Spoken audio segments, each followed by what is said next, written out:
और अब खबरें विस्तार से शुरुआत बड़ी खबर से करेंगे। सुप्रीम कोर्ट ने कहा है कि सांप्रदायिक आधार पर भड़काऊ बयान देने वाला जिस भी धर्म का हो उस पर तुरंत कार्रवाई होनी चाहिए।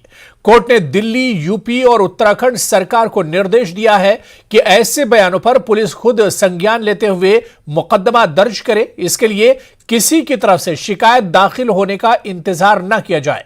कार्रवाई करने में कोताही को सुप्रीम कोर्ट की अवमानना माना जाएगा। याचिका तो शाहीन अब्दुल्लाह का कहना था कि मुसलमानों के खिलाफ लगातार हिंसक बयान दिए जा रहे हैं, इससे डर का माहौल है। लेकिन कोर्ट ने कहा कि नफरत भरे बयान मुसलमानों की तरफ से भी दिए जा रहे हैं। सभी मामलों में निष्पक्ष कार्रवाई होनी चाहिए।